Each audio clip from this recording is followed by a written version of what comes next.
Support for I Hear of Sherlock Everywhere comes from MX Publishing, with the largest catalog of new Sherlock Holmes books in the world. New novels, biographies, graphic novels, and short story collections about Sherlock Holmes.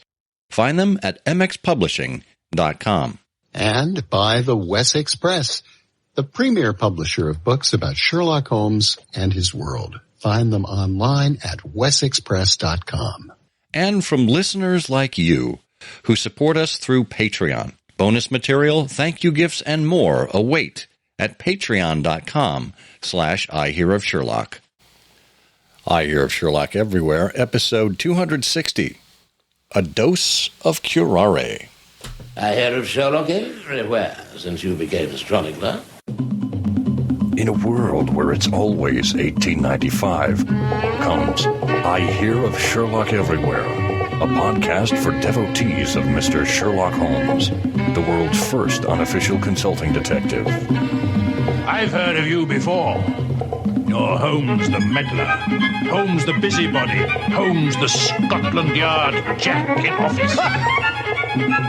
The game's afoot as we discuss goings-on in the world of Sherlock Holmes enthusiasts, the Baker Street irregulars, and popular culture related to the great detective. As we go to press, sensational developments have been reported. So join your hosts, Scott Monty and Burt Wolder, as they talk about what's new in the world of Sherlock Holmes. You couldn't have come at a better time!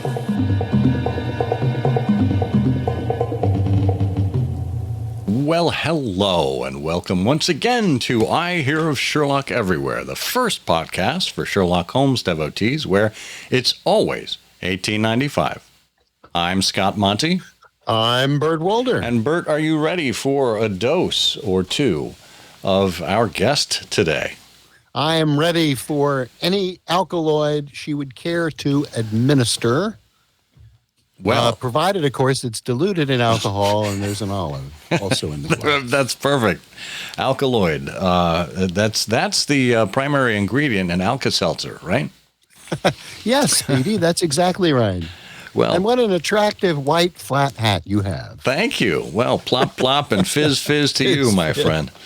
No, none of our listeners will know who we are possibly. It can't be that anyone remembers Speedy Alka-Seltzer. Oh, sure. Well, you know what? I will do us a favor. I will add in a link to one of the old Speedy Alka-Seltzer commercials that's available on YouTube. Always a lot of fun. Good. I think it was the voice of Speedy, if I'm not mistaken, was done by one of the cartoon voiceover artists of the day. And it wasn't. You mean somebody like Dawes Butler? Or, yeah, but it was a female, and I know it wasn't June Foray either. Goodness.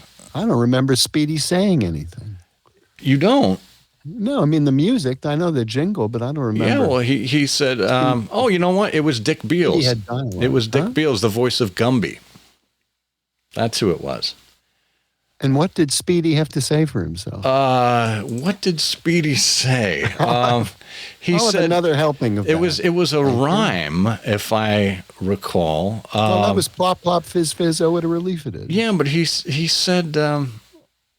See, this is what our listeners are coming to. I'm just going to have to pull it up anyway here. He said...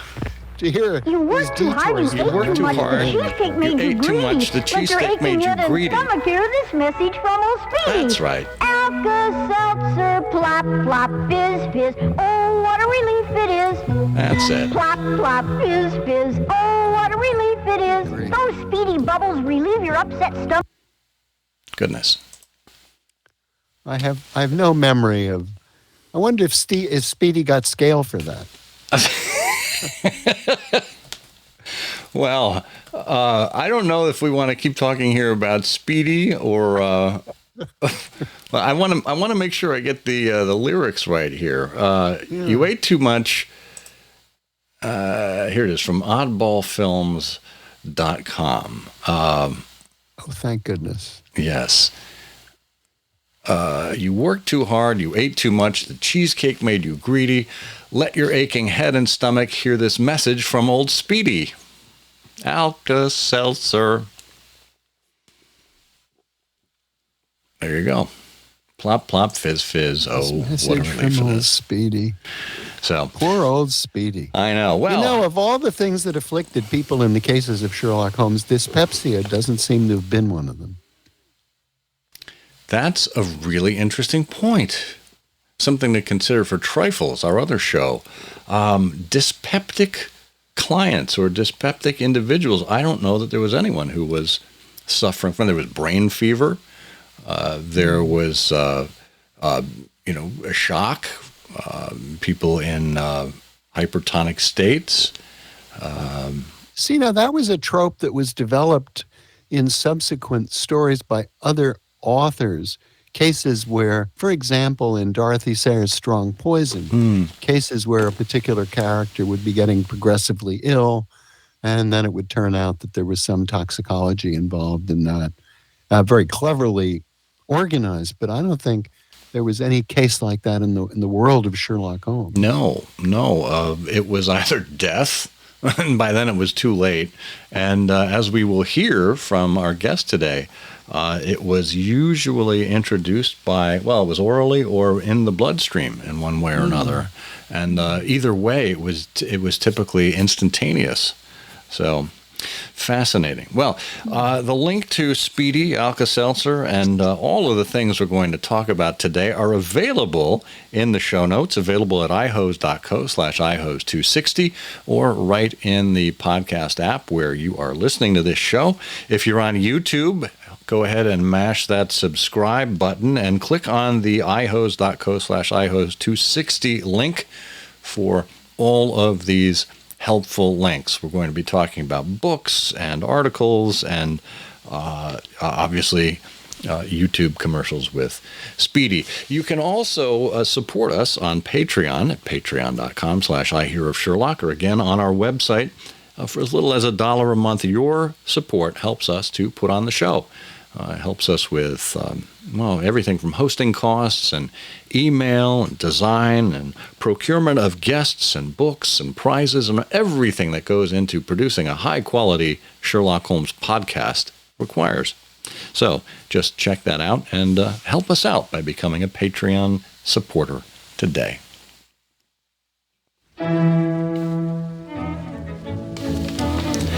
Well, we are pleased to have with us, for the first time, Marina Stajic. Marina is a member of the Baker Street Irregulars, invested there in 1995 as Curare, and also of the Adventuresses of Sherlock Holmes, where she is Lady Frances Carfax. She is well up in poisons generally.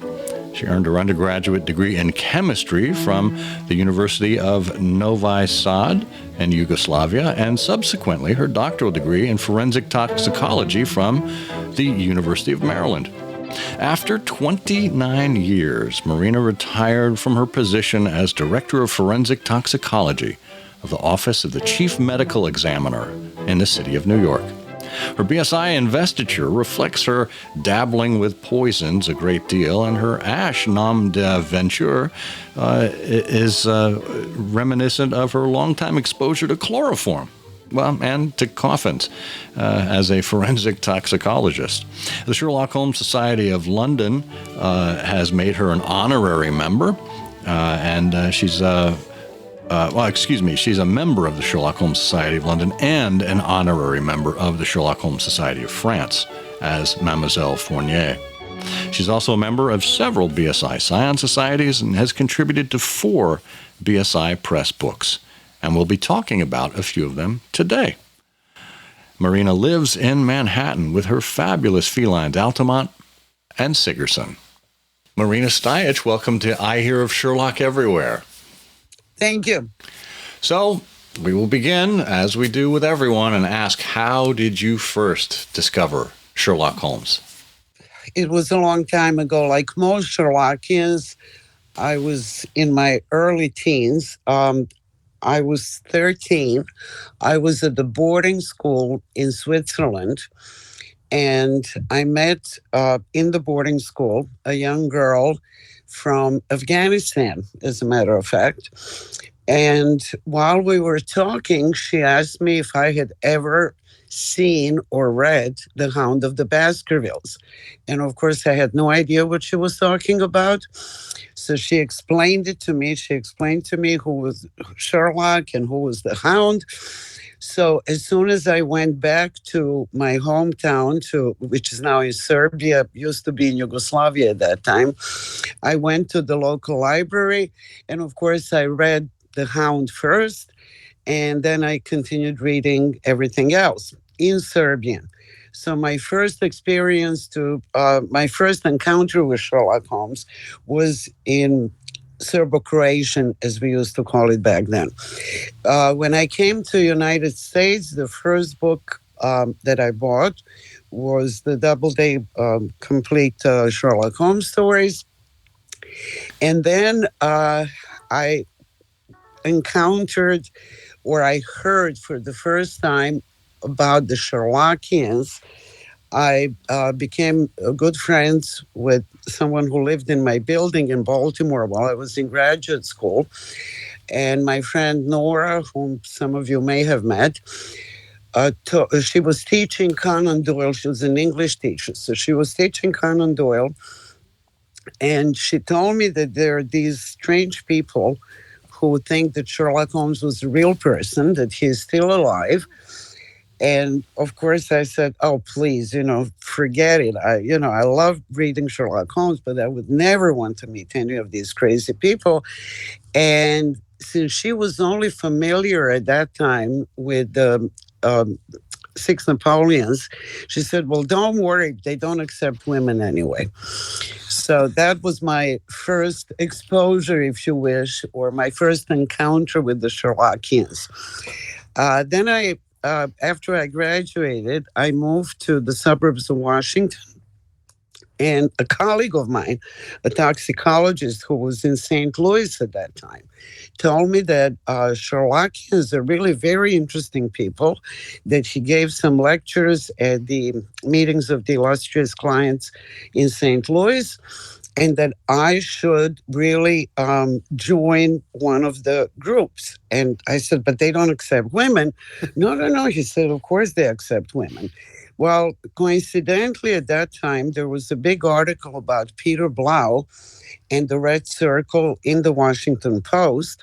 So I called Peter Blau, and the first thing Peter Blau said to me is, "Well, you just missed the Silver Blaze running." And of course, again, I had no idea what he was talking about. But I did end up joining the Red Circle, and my first Sherlockian meeting was a John Bennett Shaw workshop in Baltimore at the Hopkins University.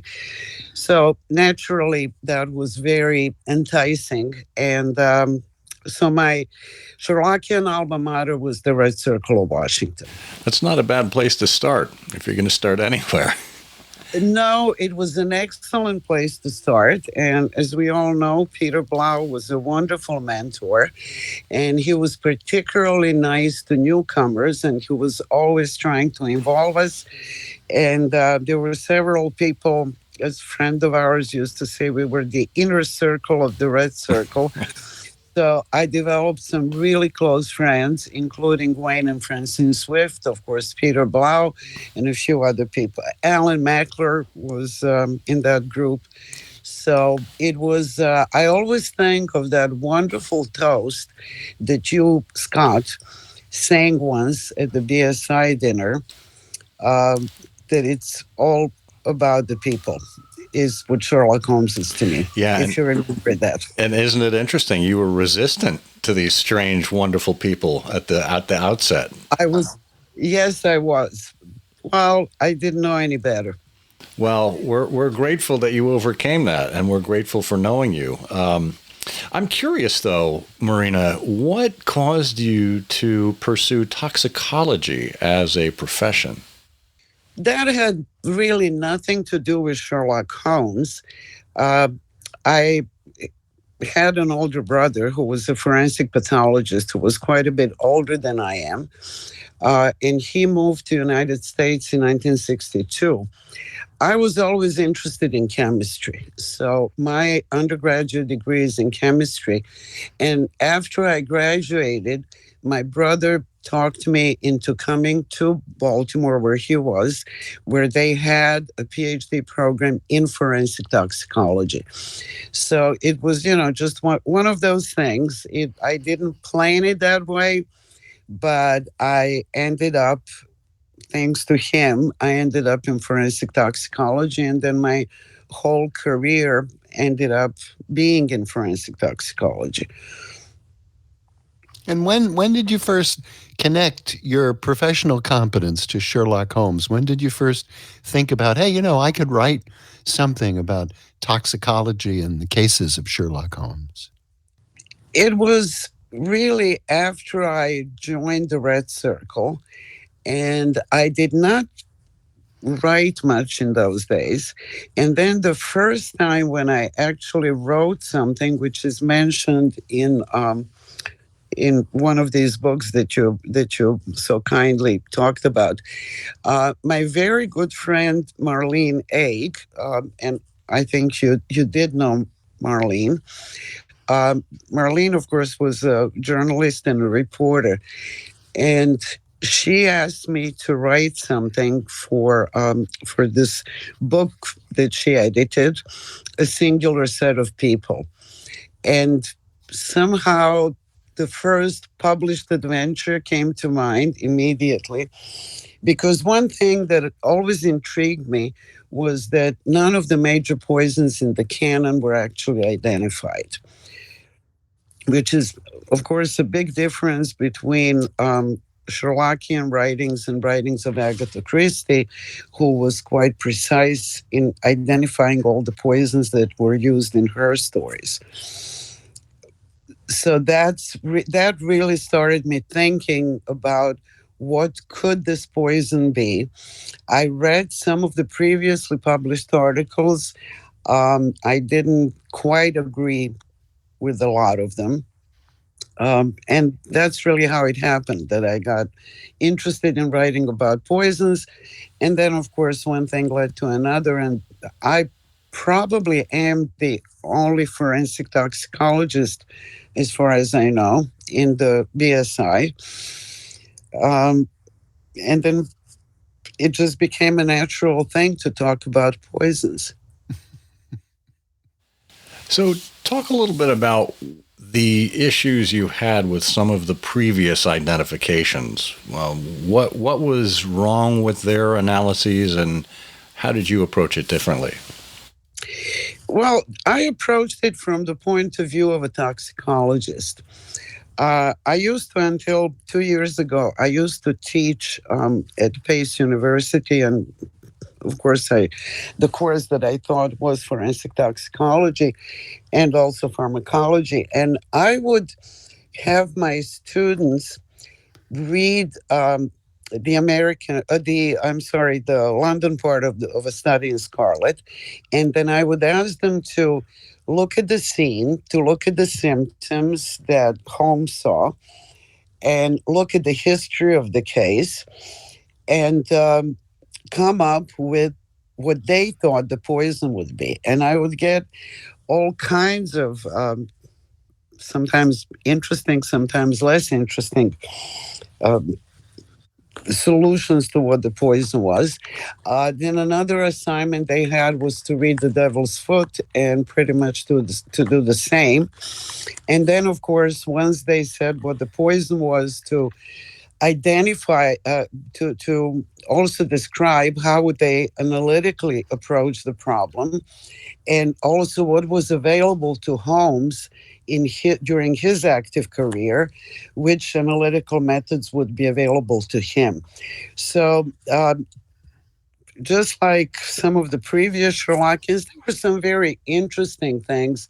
But let's say, speaking of The Devil's Foot, people would say that it was a hallucinogen, so it may have been LSD or PCP, angel dust, but those compounds did not even exist. They were not even synthesized during the times of Sherlock Holmes. So that would eliminate them.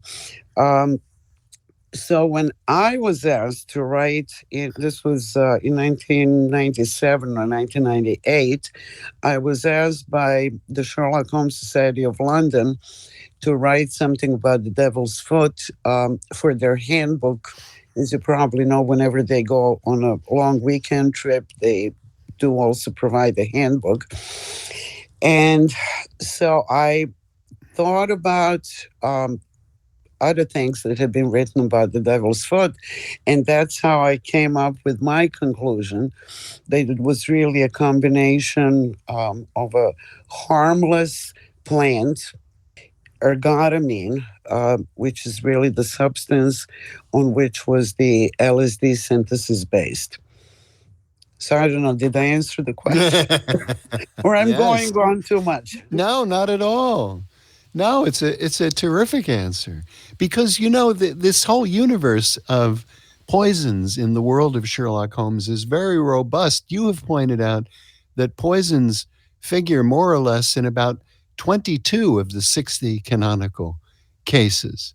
And, you've just touched on a number of things, which is, the variety of poisons, because there are animal-related, vegetable-related, bacteriological-related poisons and very common things. But and you've just talked in great detail. I'm really interested about the Devil's Foot because you're the first really to come up with a reasonable definition of what Radix pedix diaboli could have been. But would the root as described, if it was turned into a fume, if it was incinerated like that in a lamp, would it really have that effect on Holmes and Watson, that hallucinatory effect? Well, obviously it would. Watson described it very well. He described it better than anybody else. And then if you refer to this last book that was published that came out in January, I believe I did touch on that, or I did talk about that, how well the symptoms of the Devil's Foot were described. Now, there was, it really wasn't a problem, but when my editors got back to me in this last book, they said, but you didn't identify the poison. Right. And I said, but I did. I did that back in 1998. And I still think that was the best identification that I have ever seen. And I just cannot come up with anything better.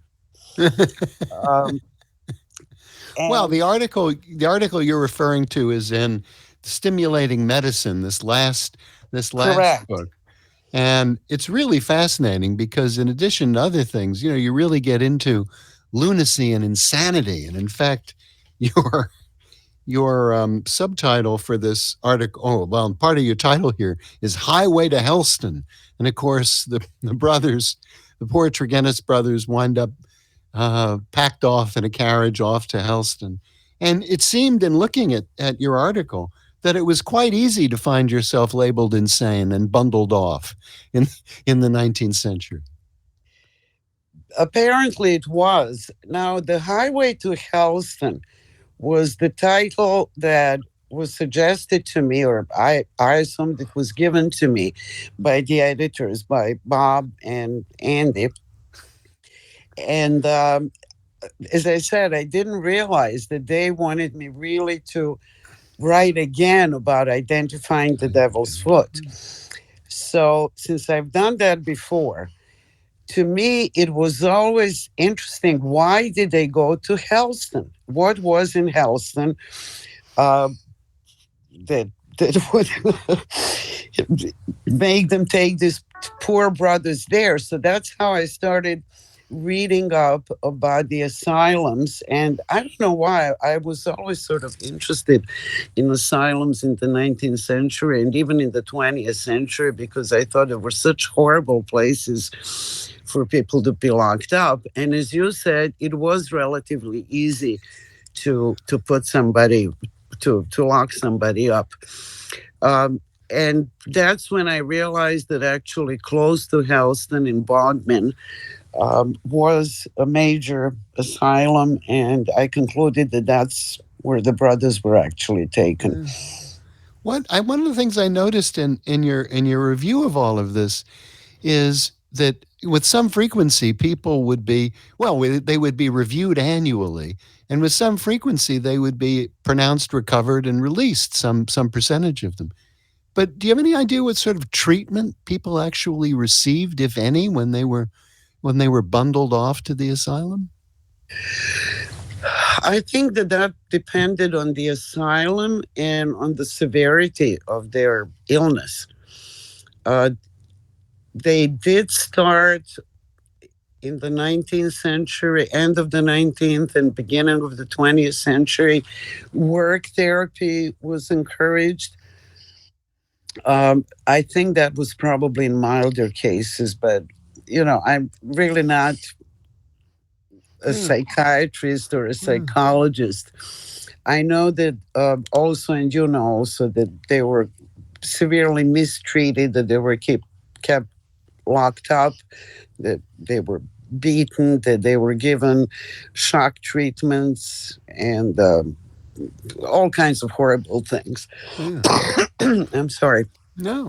Well, now that changed from the toxicology point of view. What I wanted to say, toxicology did contribute to a change in treatment of schizophrenia, for example, when phenothiazines were synthesized.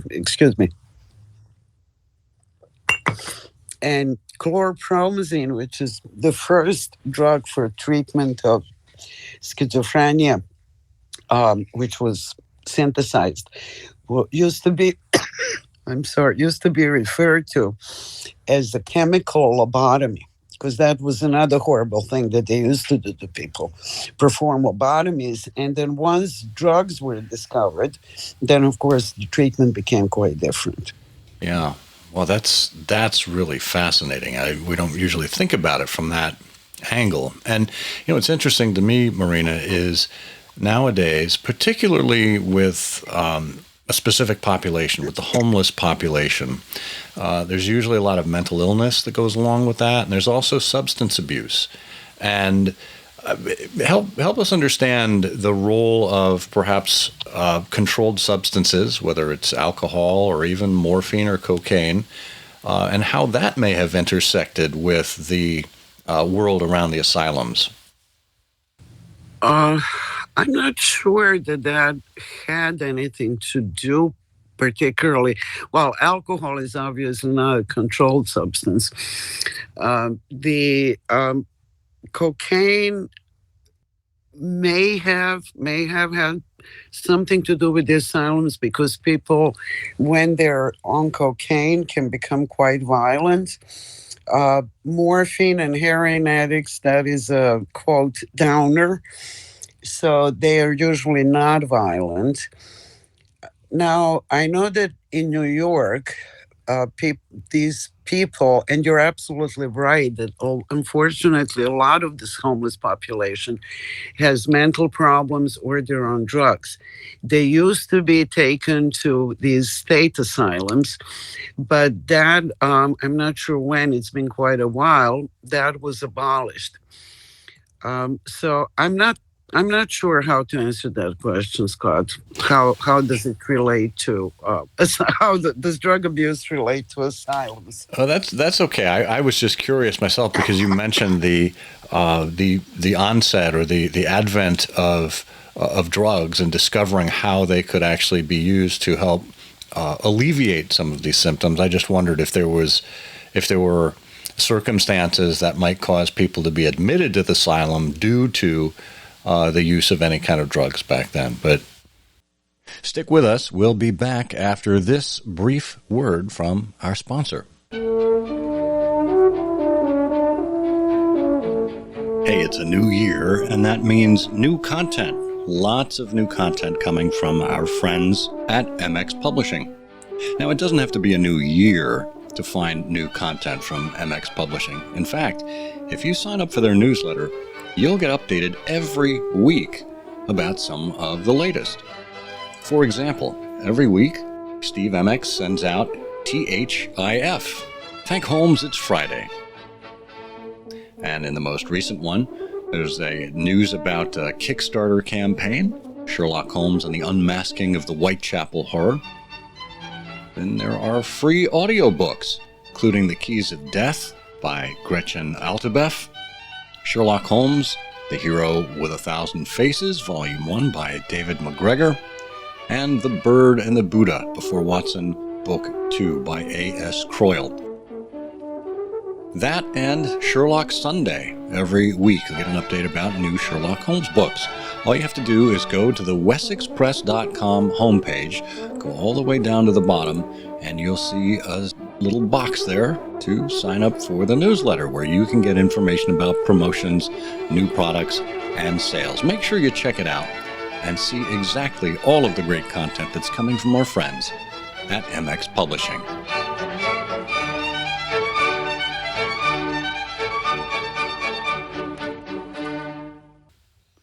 You know, one of the things you've pointed out, Maria, in your writings is sort of a significant, sort of the classic three cases in the world of Sherlock Holmes where the alkaloids in question or the poisons in question are unidentified.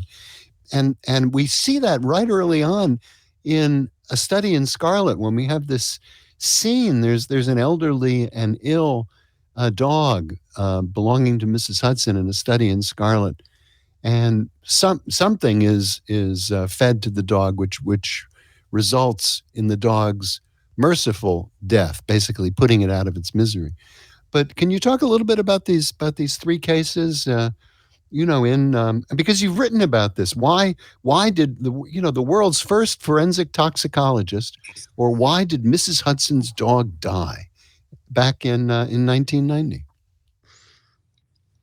Yes, because really what puzzled me in that case was that there were already well-established methods for analysis of poisons, even alkaloids.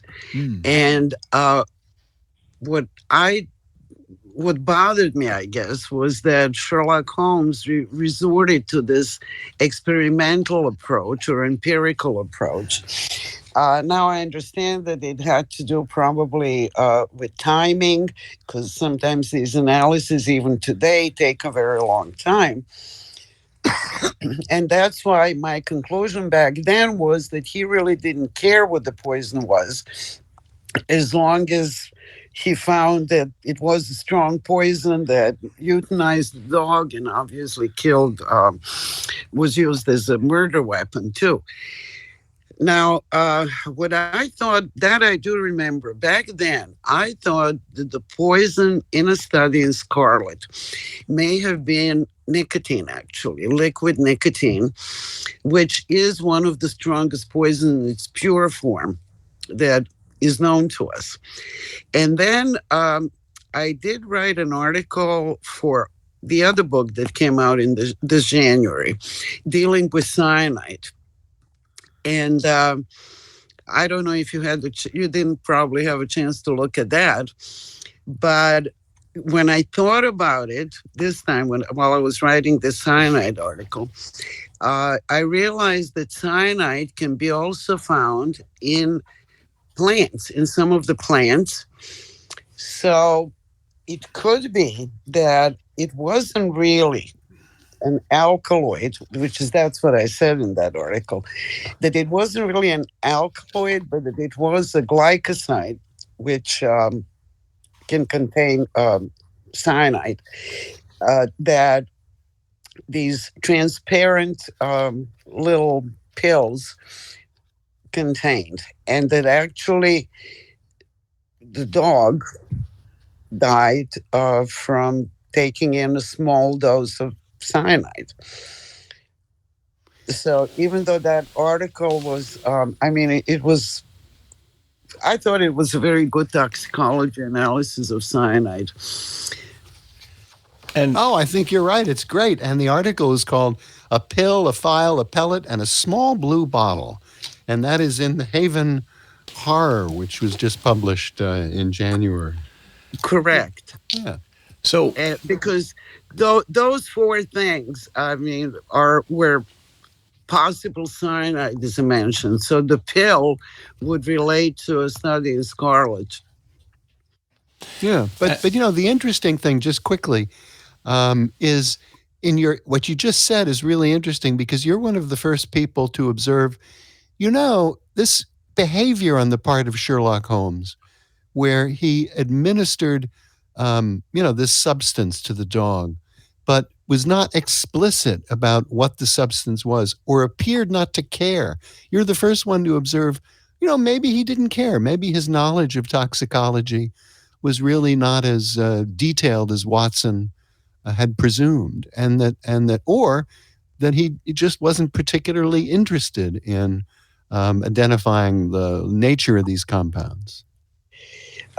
Well, that's, as I mentioned in Nerve and Knowledge, that is what I initially thought when I wrote that article about the world's first forensic toxicologist, which obviously was not Sherlock Holmes. Usually it is considered that maybe Dr. Stas was the first real forensic toxicologist, or Dr. Orfila, who were all, Dr. Orfila is referred to as the father of forensic toxicology.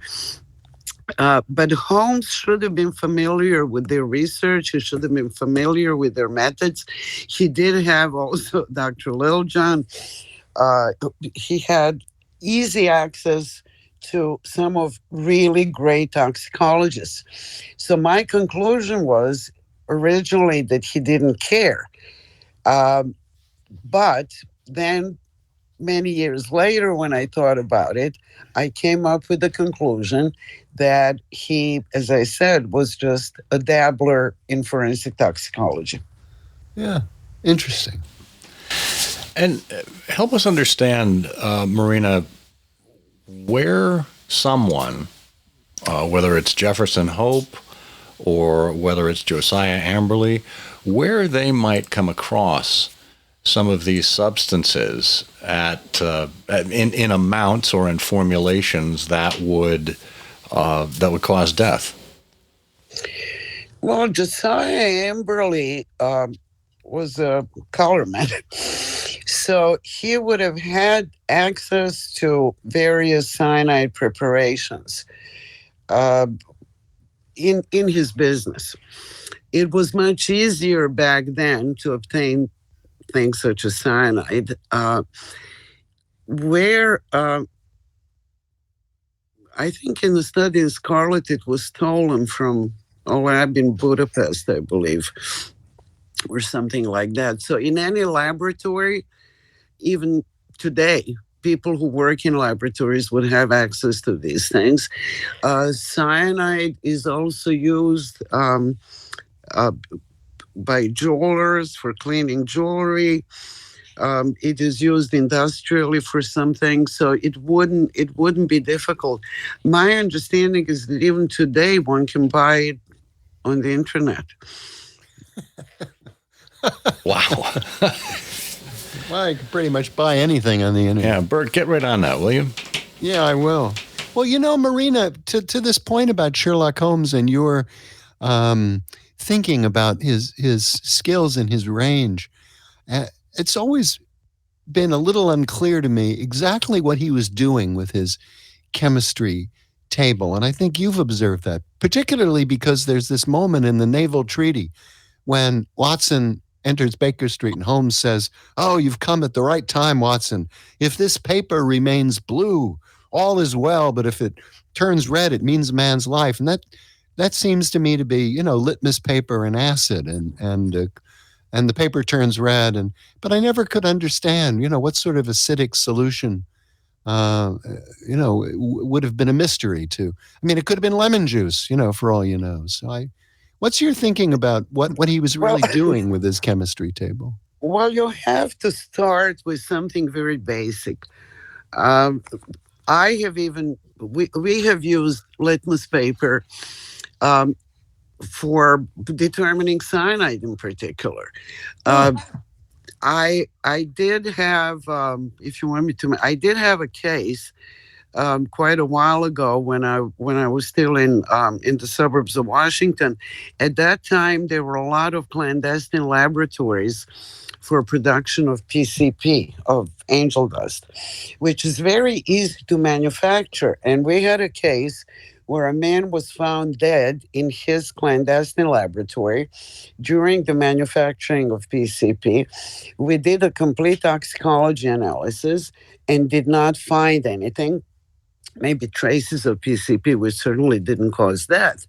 But our pathologist had what is known as a cyanide nose. And these are people who can smell very low concentrations of cyanide.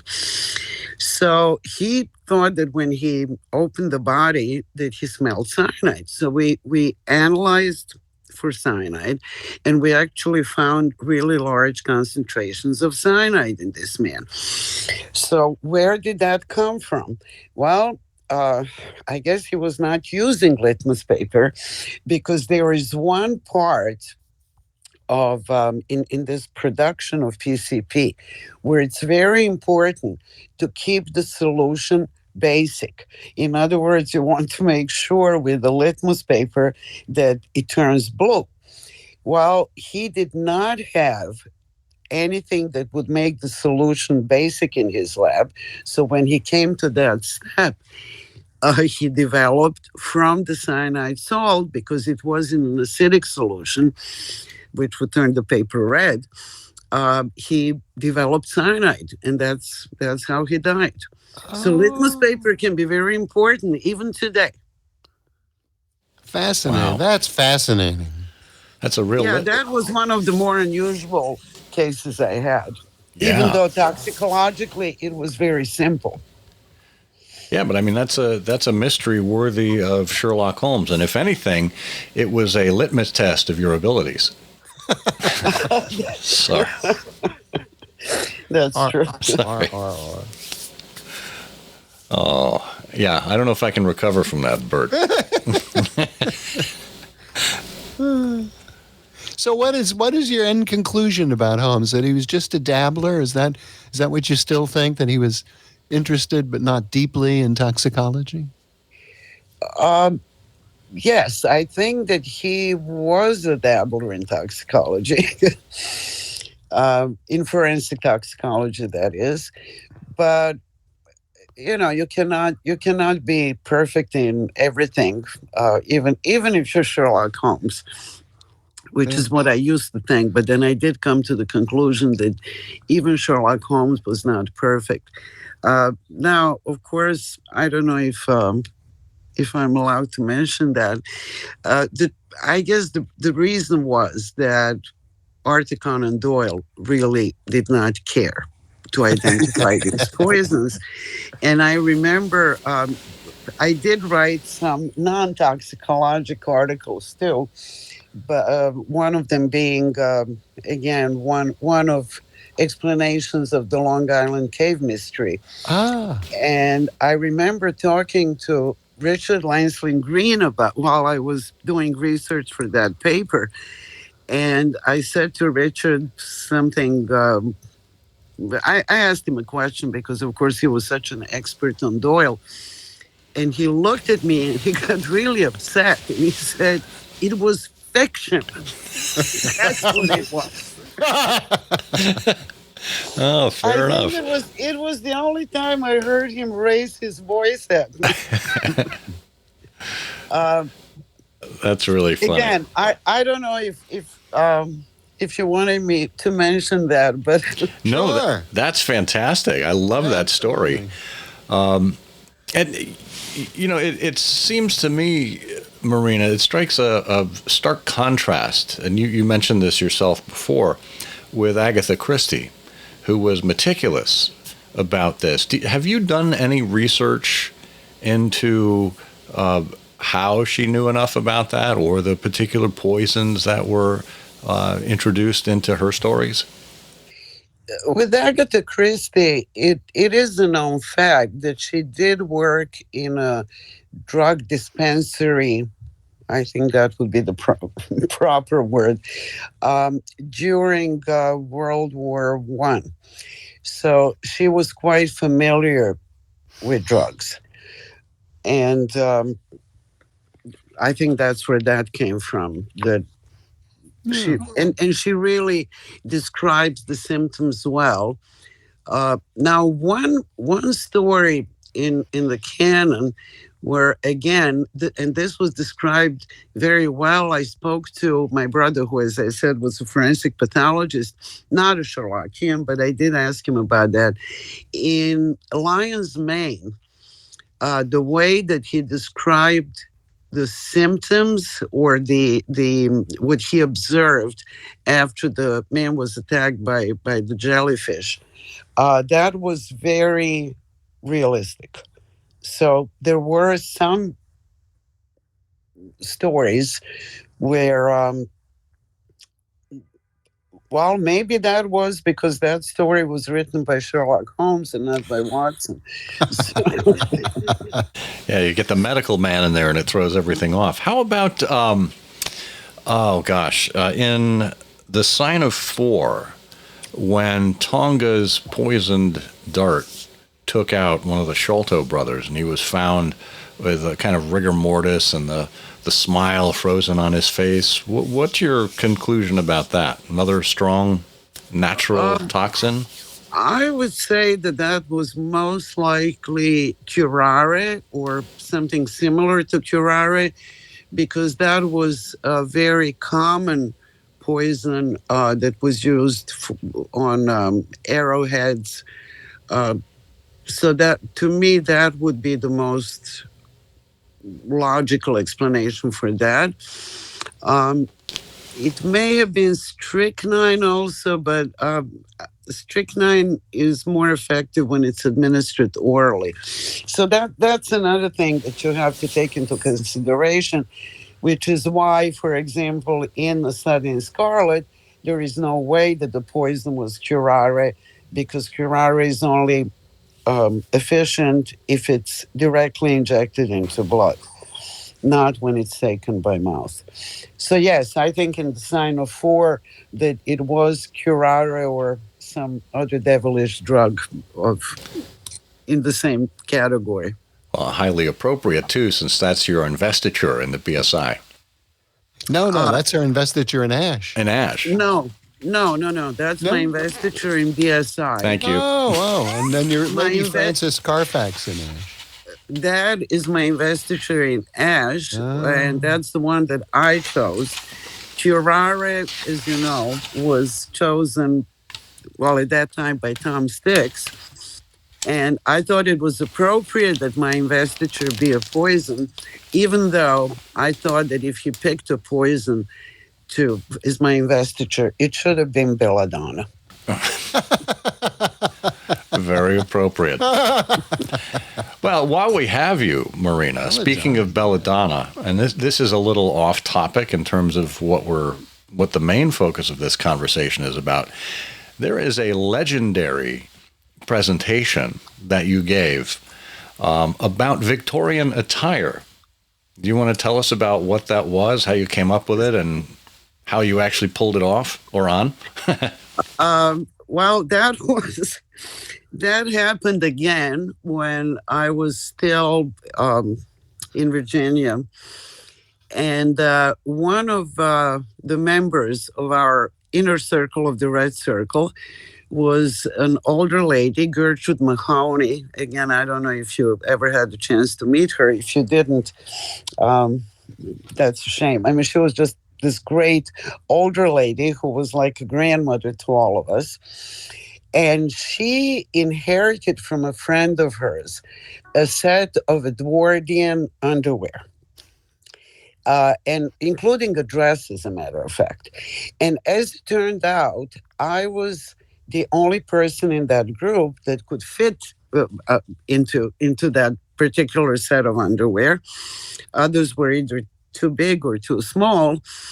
So somebody came up with the idea that we should do a demonstration of Victorian underwear where I would come out in the bloomers and the corset, and then as I was putting on various pieces of underwear, somebody would explain. The first time it was Francis Swift. Somebody would explain what were these different pieces of underwear used for. Now, it became a very popular presentation, and I was asked several times to do a repeat performance. I did it in Philadelphia at the master's class, which was then still active. Actually, Michael Keane was still in Philadelphia then. That's how I met Michael for the first time. And then 15 years later, Tom Stix asked me to do the same presentation at the BSI dinner. Well, by then, I no longer had this underwear, which I returned to Gertrude. So I started looking around, and I started my own collection of Victorian or Edwardian underwear. But I told Tom, why don't you get somebody younger? I'm 15 years older now. And Tom said, no, that is your act, and I want you to do it. And coincidentally, I was invested at that dinner when I did the underwear presentation. And of course, later there were some comments that is why I got invested, because I did this presentation. Of course, Tom said that was not it. I invested you because I wanted to, and I don't have to explain it to anybody. But there was, I thought, an interesting comment made about the BSI. And at that time, there were not as many women in the BSI as there are today. But somebody made a comment, these irregulars are really strange. Can you imagine them enjoying watching a woman getting dressed? Oh. Well, I will say, Marina, that you probably hold the distinction of being the only Sherlockian that people have met for the first time in her underwear. That may be true. That may be a correct conclusion. But they did remember me. Yes. And years later, people would not remember my name or anything, but they would look at me and say, "Oh, you're the one who did that," as Peter Blau called it, the reverse striptease. Oh, that's wonderful. That's wonderful. Well, I wonder if we can't revisit the beginning of our conversation, return to us now to those thrilling days of yesteryear at your boarding school. After you returned from a holiday at home and you had read some of the Sherlock Holmes stories, did you ask your roommate if she had been in Afghanistan? My friend in the boarding school? Yes. She was from Afghanistan. I know. Actually, she was from Afghanistan, and at that time, she lived in Moscow, actually, when I met her, because her father was, I think, the cultural attaché of Afghanistan in Moscow. So she was from Afghanistan, which I did not perceive immediately, but she told me so. Oh, that's wonderful. Any other research projects or anything related to the Sherlockian world that you're currently working on? Oh, there are things that I've been working on for years, and I did have one of those projects. I did have the opportunity finally, after many years, to write up and that was in Chris Redmond's book. I have that in my references also. Sherlock Holmes is like. I don't know if I'm sure that one of you or both of you contributed to Chris's books over the period of time. And when Chris asked me to do that, I told him that for many years I had this idea that Hercule Poirot and Sherlock Holmes were actually the same person. And I mentioned that when I thought about it first to John Lullenberg, and he said, well, you write that and all the Sherlockians will spit on you and they'll stone you and whatever. So I mentioned that to Chris, and Chris said, he said, that's such a sad story. No, of course I want you to write about that. So I did. That was one of the projects that I, after 20 or so years, finally realized. There is another project that, again, for many years, I wanted to do that and this is really for a long time, but it would involve a lot of research. When I first met Peter Blau, he said to me, oh, so you're the second Sherlockian from Yugoslavia. And I said, really? So who was the first? And he said, it was Marshal Tito. So you'll learn all kinds of things from Peter Blau. So I started looking into that. And indeed, when I read the several biographies and autobiography of Marshal Tito, there was always a story because he started working as an apprentice to, I forget now exactly what it was, but while he was an apprentice, he at one point was reading something to his other fellow apprentices. And he was reading so beautifully that the boss heard the silence. Everybody was just listening to Tito reading. The boss came in, saw what was going on, and he slapped his face. And so Tito left, and the rest is history. But what we didn't know for a long time in Yugoslavia was that what he was reading were the adventures of Sherlock Holmes. So that is one of my projects that maybe one day I will write something about that. How was Sherlock Holmes responsible for formation of Yugoslavia, if you wish? I like that. Well, this has been just a fascinating and wide-ranging conversation, Marina. As always, it's just a treat to be in your presence, and thank you for regaling all of us on I Hear of Sherlock Everywhere. Well, it was a treat for me. And yes, I am working on one more project, but that's yet another Long Island cave thing, which, I'm a procrastinator, but that's the other project that I hope to do now in my leisurely days of retirement. Wonderful. Well, hopefully it is a tale for which the world will be prepared.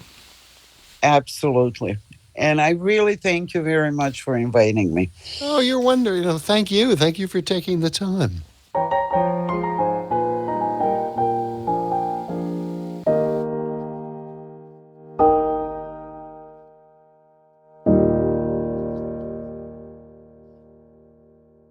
I can't imagine another conversation where we would have roamed so broadly and interestingly from science, from Afghanistan, from the early cases of Sherlock Holmes, from the unknown details from Holmes's behavior to the real identity of some of these toxins. It's just wonderful to talk to. It's another example of the joy of talking to someone who has a deep professional specialty and a deep love and interest in the canon, and being able just to, can you imagine everything we didn't talk about? I mean, Marina has been at this for such a long while.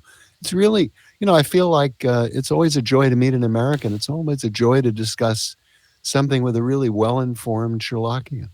It is indeed. I mean, you can say we went so deep with Marina that we even explored her underwear. I mean, that alone was worth the price of admission here.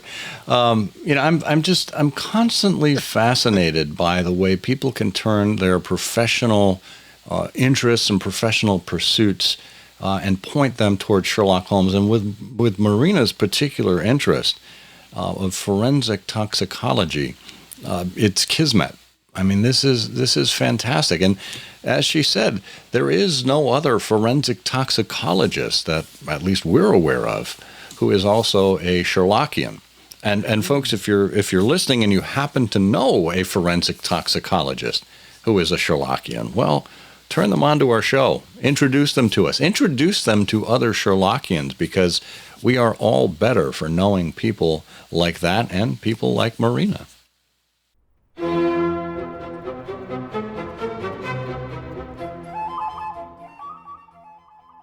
What was Conan Doyle really like? Thanks to American journalists, now we know. And you can know too when you get your copy of Sherlock Holmes and Conan Doyle in the Newspapers, Volume 6, just published in January. Volume 6 covers the first month of Conan Doyle's tour of the United States in October 1894. Just 4 weeks, but it produced 230 pages of articles, interviews, reports from his lectures, and much more. And because of American interviewers, it's the first time we get really close to Conan Doyle the man. They tell us what he looks like, his way of moving and talking, and all those little things that form a three-dimensional image of the creator of Sherlock Holmes. Get your copy of Sherlock Holmes and Conan Doyle in the Newspapers, Volume 6, edited and annotated by Matthias Bostrom and Mark Alberstadt at wessexpress.com today.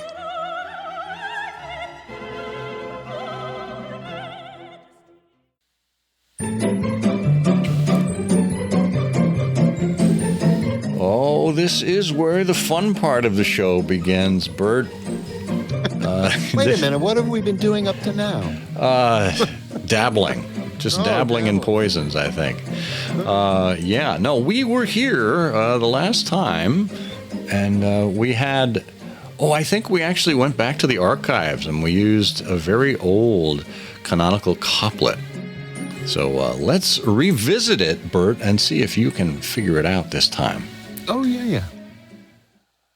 You wouldn't think a prosperous old hellion could fool a clever doctor like Trevelyan. Bert, go for it. Well, this is the one we picked because of the connection with poison. This is the case about the opera orchestra that was purposely infected with measles. That's the case Watson called the Freckled Band. Well, we're going back to an old classic with that one, Bert. No, I'm sorry. It was not the Freckled. No, it's a good guess. I know. But the good news is our friend Eric Deckers, first of all, he actually identified with what happened last time. You recall in the last episode, we admitted that we did not have a winner from the previous canonical couplet. We had no entries. And I don't know if it was because the month of February was shorter, so it gave people less time to get their answers in, or if it was just too difficult for people. But that one we were looking for was the three students in the previous episode. And Eric wrote in, he said, I'm still a little salty about the previous canonical couplet, and I want to say the three students this time, out of spite. But but he says that would... I know, right? That would just be a waste of time, he says. So instead, I'll say that it's the case about the iceberg that very slowly and nervously detached itself from the larger ice shelf, no thanks to a bumbling explorer named Triangulation. It's the story called The Hesitant Glacier. I like that. He said, hold on, I'm thinking of a different podcast. This one is the story called The Resident Patient. Yes, Eric, you are indeed correct. You've done it again, Magoo. Well, the good news is there are a number of other people that have done it again as well. So we are going to put their names into a random number generator. Or maybe let's just use the big prize wheel and give it a spin. All Punching around and coming to land on number 31. I like that number. And that is Matthew Carnes. Matthew, congratulations. We will have something for you out of the IHO's vaults. So we will be getting that to you in exchange for your mailing address. So that's a good sign. Well, Bert, I guess we are going back to the drawing board here and coming up with the next canonical couplet. Are you ready? I'm ready. Here we go. Pig sticking in the nearest butcher shop was, in this case, a serviceable prop. If you know the answer to this episode's canonical couplet, put it in an email addressed to comment@ihearofsherlock.com with canonical couplet in the subject line. If you are among all of the correct answers and we choose your name at random, you'll win. Good luck. And this time, Bert, are we sending people a sample of poison in the mail, or what's the what are we going to do this time? Well, we need someone's address so that we can point Tonga's blowpipe in the general direction. There you go. I like the idea of that. Yeah. And in that case, it will be airmail, won't it? Right. Yeah. Oh, okay. Well, that should be it. It'll be something from the IHO's vaults. No need to worry. And speaking of vaults, Bert, you managed to break yourself out of your own vault over the weekend and head down to Washington, D.C. What was that all about? That was a meeting, my first meeting. I've never been to a meeting of the Red Circle. And Peter Blau puts on, and the whole team put on just a fabulous meeting. And there was so many interesting things and new accoutrements. For example, there's now a mug for the Red Circle, but it's very rare because it will not be sent by mail to anyone. So if you want to get one of these very striking Red Circle mugs, you've got to come to the next meeting. But the speaker was Glenn Moranker, who gave a marvelous talk about 4 items in his collection. His theme was, why do people collect books? And he dove into the stories, the interesting stories. It's one thing to read the book, said Glenn, but it's another thing to understand the real story that goes on with this particular book. And he had a pirate edition. He had a very special edition of The Adventures of Sherlock Holmes. He had a Beaton's Christmas Annual, and he had an early pirate edition of Study in Scarlet that he gave an illustrated talk about. And he showed us a Sherlock Holmes manuscript that was just delightful to look at and to see up close, an original manuscript, part of his collection. So it was a wonderful meeting, and many of our friends and many new friends were present, and we got many suggestions for new Trifles episodes. Oh, someone suggested that we do a show on weaponry. So that was a very good suggestion. So we'll be following all those things up. Fantastic. Well, I am so glad to have had you on the street as our correspondent and our man in Washington, so to speak, for that particular event. Well, the month of March is halfway over already. In like a lion, out like a lamb, they say, which is pretty much the motto here around I Hear of Sherlock Everywhere.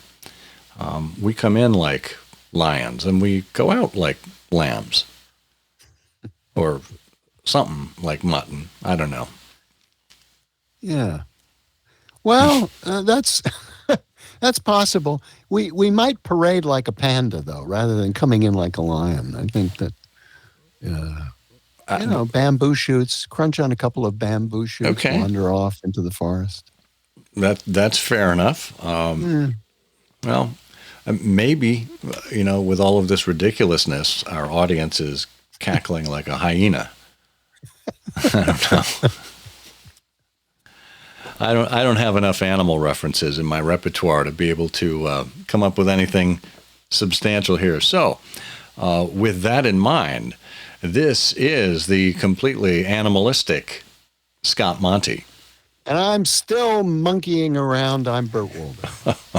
And together we say...